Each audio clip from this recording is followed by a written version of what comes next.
While Theodosia possessed a Southern lady's gentility and grace, she was also fiercely independent and courageous. She wasn't afraid to stand up for her rights, take her place in the business community, accept any challenge that was thrown at her, and champion the occasional underdog.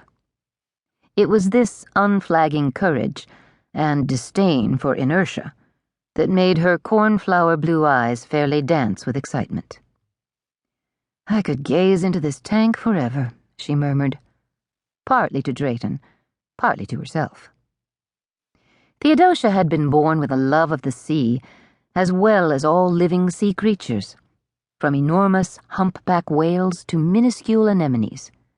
And each year, when tiny leatherback hatchlings crawled out of their nests on Hallihurst Beach, Theodosia helped shepherd these newborn turtles across the treacherous sand where hungry shorebirds hovered and into the safety of the sea.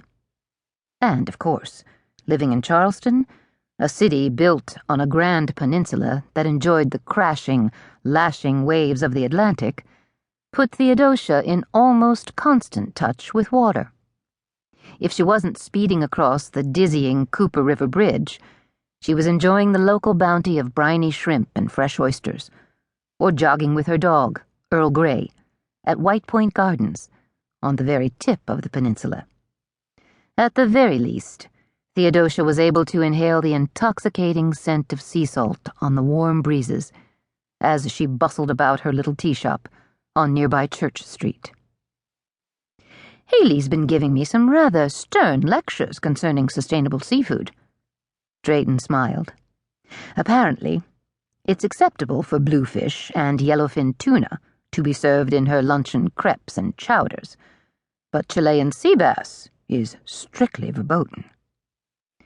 "Contrary to what people have believed for centuries," said Theodosia, "there just isn't an unlimited supply of fish in our oceans." "Pity," said Drayton. "How we humans tend to muck things up."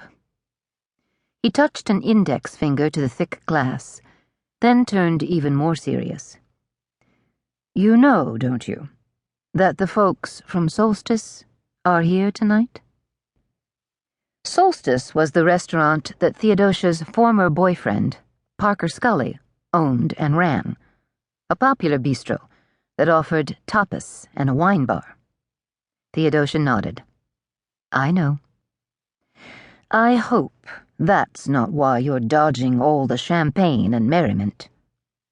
"It's not," Theodosia told him. She gave a shrug, easy to do in her cute one-shouldered number. "Parker and I are just fine."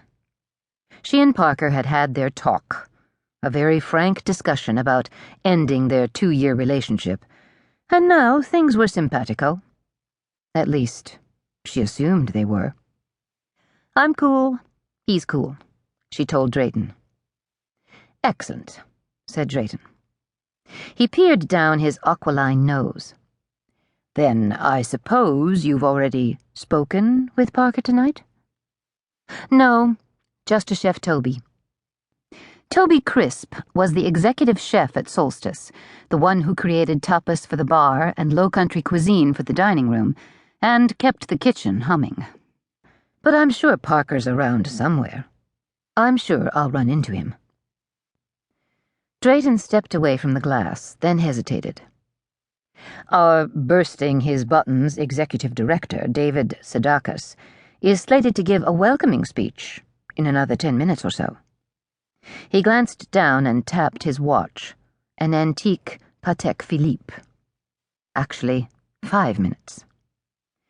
"And you're thinking it would be politically correct if I were there," said Theodosia, "since Sedakis also sits on the board of your beloved Heritage Society?" "Your applause would be most welcome." "Then I'll be there." Drayton gave the short half-bow of a fencing instructor and quickly departed, while Theodosia, in no hurry to rejoin the boisterous crowd, turned her attention back to the ocean wall. What was the hypnotic pull, she wondered, that the sea had on her? She bent forward and touched her cheek against the coolness.